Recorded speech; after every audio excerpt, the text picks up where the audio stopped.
தமிழக அரசியலில் 2026 தேர்தல் களம் இப்போதே சூடுபிடிக்கத் தொடங்கிவிட்டது. அதிமுக பொதுச் செயலாளர் எடப்பாடி பழனிசாமியின் அடுத்த அதிரடி நகர்வு என்ன? இதோ ஒரு பிரத்யேக அலசல். இது வெறும் தேர்தல் களம் மட்டுமல்ல, எடப்பாடியின் அரசியல் வாழ்வின் மிக முக்கியமான அக்னி பிரீட்சை என்றுதான் சொல்ல வேண்டும். 2017 முதல் இன்று வரை பல உட்கட்சி மோதல்கள் மற்றும் சட்டப் போராட்டங்களை கடந்து அதிமுகவின் ஒற்றை தலைமையாக எடப்பாடி பழனிசாமி விஸ்வரூபம் எடுத்துள்ளார். ஓபிஎஸ், டிடிவி தினகரன் என பல சவால்களை ஓரங்கட்டி இன்று கட்சியின் முழு அதிகாரத்தையும் தன் வசப்படுத்தியுள்ளார். சமீபத்தில் அவர் வெளியிட்ட 80 பக்க மக்களுக்கான சாசனம் அறிக்கை தமிழக அரசியலில் பெரும் அதிர்வலைகளை ஏற்படுத்தியுள்ளது. திமுகவின் திராவிட மாடலுக்கு போட்டியாக எடப்பாடி முன்வைக்கும் இந்த நலத்திட்டங்கள் மிக பிரம்மாண்டமானவை. குடும்பத் தலைவிகளுக்கு மாதம் 2500 ரூபாய் உரிமைத் தொகை வழங்கப்படும் என்பது இப்போதைய டாக். திமுக வழங்கும் 1000 ரூபாய்க்கு போட்டியாக இந்த அறிவிப்பு பெண்களின் வாக்குகளை அதிமுக பக்கம் இழுக்கும் ஒரு முக்கிய துருப்புச்சீட்டு. தாலிக்கு தங்கம் திட்டத்தின் கீழ் 8 கிராம் தங்கமும் 50,000 ரூபாய் நிதி உதவியும் மீண்டும் கொண்டு வரப்படும் என அறிவிக்கப்பட்டுள்ளது.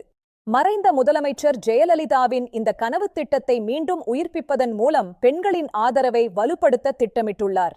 வீட்டு உபயோகத்திற்கு 200 யூனிட் வரை இலவச மின்சாரம் வழங்கப்படும் என்பது நடுத்தர வர்க்கத்தினரை இலக்கு வைத்துள்ளது. தற்போதைய மின் கட்டண உயர்வால் அதிருப்தியில் இருக்கும் மக்களுக்கு இது ஒரு பெரிய ஆறுதலாக இருக்கும் என்பதில் ஐயமில்லை. வறுமை கோட்டிற்கு கீழ் உள்ள குடும்பங்களுக்கு ஆண்டுக்கு 3 கேஸ் சிலிண்டர்கள் இலவசமாக வழங்கப்படும் என்பது அடுத்த அறிவிப்பு. அத்தியாவசிய பொருட்களின் விலை உயர்வால் தவிக்கும் ஏழை மக்களிடையே இது பெரும் வரவேற்பை பெற்றுள்ளது. இளைஞர்களை கவர வேலையில்லா பட்டதாரிகளுக்கு மாதம் 3000 ரூபாய் ஊக்கத்தொகை வழங்க முன்வந்துள்ளார் எடப்பாடி பழனிசாமி. கல்விக்கடன் ரத்து மற்றும் புதிய வேலைவாய்ப்பு உறுதிமொழிகள் இளைஞர்கள் மத்தியில் பெரிய தாக்கத்தை ஏற்படுத்தியுள்ளது. தொழில்துறை வளர்ச்சியில் ஓசூர் மற்றும் கிருஷ்ணகிரியை செமிகண்டக்டர் மையமாக மாற்ற அவர் ஒரு புதிய பாதையை வகுத்துள்ளார். தூத்துக்குடியை சிங்கப்பூருக்கு இணையான சர்வதேச சரக்கு போக்குவரத்து மையமாக மாற்றுவதே அவரது தொலைநோக்கு பார்வை. கூட்டணி அரசியலில் அதிமுக தலைமையிலான தேசிய ஜனநாயக கூட்டணியை எடப்பாடி பழனிசாமி உறுதிப்படுத்தியுள்ளார்.